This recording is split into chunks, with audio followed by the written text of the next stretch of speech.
বিসমিল্লাহির রহমানির রহিম। জানো, যে জিনিস তোমাকে বদলাতে পারে সেটা একটা সত্য নসিহত হতে পারে।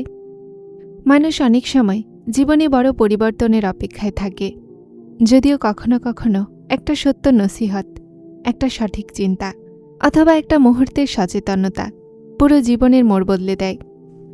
অনেক মানুষেরা এজন্য বদলায় না যে তাদের হক জানা নেই, বরং এজন্য যে তারা তাদের ভুলের ওপরে লক্ষ্য করার জন্য তৈরি থাকে না। যে ব্যক্তি তার সংশোধনের চিন্তা করে সে প্রতিটা নসিহতে তার জন্য সবর তলাশ করে, যখন কি গাফিলতিতে থাকা কথা অন্যদের ওপরে দিয়ে দেয়। সফল সে নয় যে কখনো ভুল করে না, বরং সফল সে যে ভুলের পরে সংশোধন করে নেয়, শিখে নেয় আর এগিয়ে যায়। মনে রাখুন, জীবন বদলানোর জন্য সবসময় বড় সুযোগের প্রয়োজন হয় না। কখনো কখনো একটা সত্য সিদ্ধান্ত, একটা খাস দোয়া আর সংশোধনের নিয়ত নতুন সূচনা হয়ে যায়। তোমার কান্নারত চোখগুলো দেখে আল্লাহ কোনো না কোনো রাস্তা অবশ্যই বের করে দিবেন। যে দোয়া এখন পর্যন্ত কবুল হয়নি, এটার মানে এটা তো নয় যে কখনো কবুল হবে না। যে ডাকের জবাব এখন পর্যন্ত দেয়া হয়নি, হতাশ হও না যে এই ডাককে কখনোই শোনা হবে না। তিনি তার বান্দার অস্থিরতা আর ডাককে কখনোই জায়া করবেন না। তোমার সবর, গড়িয়ে পড়া অশ্রু আর বারবার তার কাছে চাওয়াকেই তো তিনি তোমার দোয়া কবুলিয়তের মাধ্যম বানান। হতে পারে তিনি তোমার সবর পরীক্ষা করছেন। হতে পারে উনি দেখতে চান যে আমার বান্দা হতাশ তো না হয়ে যায়। যখন ব্যর্থতার সাথে তুমি তোমার হাত তার সামনে তোলো, তো তিনি কিভাবে শুনবেন না? আমার আল্লাহ পাক এতটাই ভালোবাসাময় আর দয়াময়। আমাদের রব কখনোই এটা বলেননি যে তার বান্দারা পারফেক্ট হবে। তিনি বলেছেন যে আদম সন্তানরা সবাই গুনাহ করবে, আর তাদের মধ্যে উত্তম তারাই হবে যারা তার গুনাহের জন্য তওবা করে। হে ভীতু মন, আল্লাহ পাক সব কিছু সামলে নিবেন। তুমি সৎ হয়ে তোমার আল্লাহ পাকের দিকে ঝুঁকে তো যাও।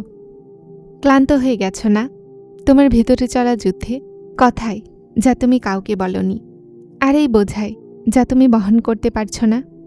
তো আমি তোমাকে মনে করাতে চাই যে দুনিয়ার নজর শুধুমাত্র তোমার হাসিতে আছে, কিন্তু তোমার রব তোমার ভেতরের সমস্ত দুঃখ সম্পর্কে অবগত। তুমি নিজেকে এতটা একা কেন ভাবো, যখন কি সেই সত্তা তোমার মনের সবচেয়ে নিকটে? ব্যাস, এখন একটা গভীর শ্বাস নাও আর তোমার মনের ভিতরের এই দুঃখকে সিজদায় ফিরিয়ে দাও। কেননা যে রাস্তাগুলো দুনিয়ার নজরে বন্ধ হয়ে গেছে, তোমার রব সেখান থেকেই তোমার জন্য শান্তির একটা নতুন সূচনা করেন। ব্যাস, আর একটু ভরসা রাখো, নিশ্চয়ই তিনি তোমাকে কখনো একা ছাড়বেন না। জানো, এই দৌড়ে আমাদের বেশি প্রয়োজন যে আমরা নিজের ওপরে একটু দয়া করি, নিজেকে বিনা কারণে বিক্ষিপ্ত না করি। এত চিন্তা আমাদেরকে ভিতর থেকে খেয়ে ফেলছে। একটুর জন্য থেমে নিজেকে এটা বলো যে যা হচ্ছে হতে দাও। প্রতিটা জিনিস তুমি তোমার কাবুতি করতে পারবে না। আমরা বলি না যে যা হচ্ছে এটাই লেখা ছিল, ব্যাস হতে দিন। নিশ্চয়ই দোয়াগুলোর মাধ্যমে তাকদির বদলায়, কিন্তু কিছু কিছু জায়গাতে সেটাই হতে দেয়া উচিত যা আল্লাহ চান।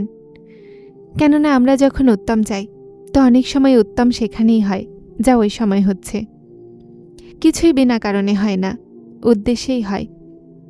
অপ্রয়োজনীয় ভাবনা আমাদেরকে অকৃতজ্ঞতার দিকে নিয়ে যায়। প্রতিটা কাজে তাড়াহুড়া করো না, নিজেকে ক্লান্ত করো না। যিনি তোমাকে আজ পর্যন্ত সামলেছেন, উনি সামনেও সামলাবেন। বাস শুকরিয়া আর সবরের মাধ্যমে কাজ করুন। যেই দিন আপনার শরীর জবাব দিবে, ওই দিন আপনার সমস্ত বাহানাও শেষ হয়ে যাবে। রাতগুলোর ঘুম, অসময়ে খাওয়া আর সবসময় স্ট্রেস, এই সব কিছু আস্তে আস্তে তোমার শরীর খারাপ করে। কিন্তু অনুভব তখন হয়ে যায় যখন শরীর সাথ দেয়া ছেড়ে দেয়। কেননা শরীর খারাপ হওয়ার পর সময়ও কাজে আসে না। যদি আপনি এই পর্যন্ত শুনে নিয়েছেন, তো আজ থেকে নিজেকেও আপনার গুরুত্ব বানিয়ে নিন। এইবার সব কিছু তাকদিরের উপরে ছেড়ে দিন আর বিশ্বাস রাখুন যে যা আপনার জন্য লিখে দেয়া হয়েছে সেটা অবশ্যই আপনার কাছে পৌঁছাবে, যদিও সেটার জন্য আপনাকে বেশি চেষ্টা আর পরিশ্রম নাও করতে হোক, যদিও সেটা পূর্ব আর পশ্চিমের মতো দূরত্বেই কেন না হোক। বাস প্রশান্তি রাখুন আর মনকে শান্তিতে রাখুন। আল্লাহর সামনে যত চান কেঁদে নিন, উনি অসন্তুষ্ট হন না, উনি খোঁটা দেন না, উনি বারবার কাঁদান না। উনি বলেন না যে তোমার তো অভ্যাস কাদার, ছোট ছোট কথায়। তিনি খুব গুরুত্ব দেন এই অশ্রুগুলোর। তার অনুভূতি আছে তার বান্দার কষ্টের। তিনি সুযোগ দেন বান্দাকে তার সামনে খুলে কাদার, যেন মনের সেই সমস্ত কথা বের হয়ে আসে, মন পরিষ্কার হয়ে যায়। আর তারপর তিনি এই মনকে শান্তিতে ভরে দেন। যে আল্লাহ তোমাকে হাজার গুনাহের পর আজও শ্বাস দিয়েছেন, রিজিক দিয়েছেন, সুস্থ রেখেছেন আর দোয়া করার সুযোগ দিয়েছেন, উনি তোমার একটা সত্য তওবাকে কেন কবুল করবেন না?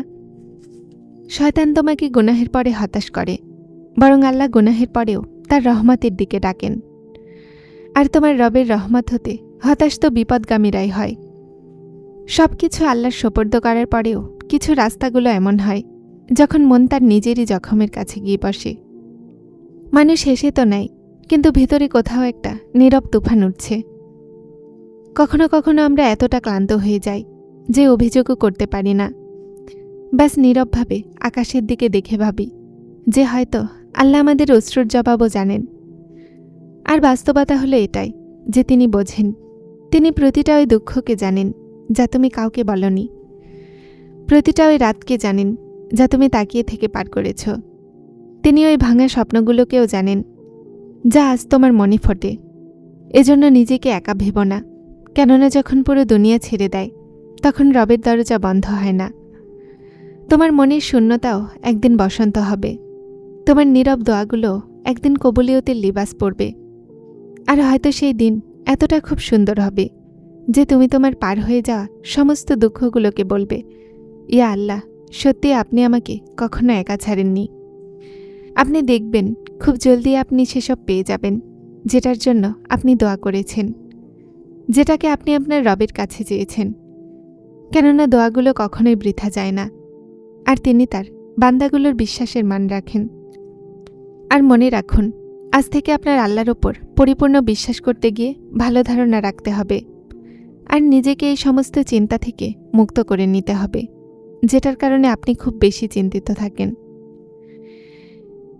যারা চ্যানেলটিতে নতুন এসেছেন তারা হেদায়েত চ্যানেলটিকে সাবস্ক্রাইব করে আমার সাথে থাকুন এবং অবশ্যই ভিডিওগুলোকে লাইক শেয়ার করবেন। আসসালামু আলাইকুম।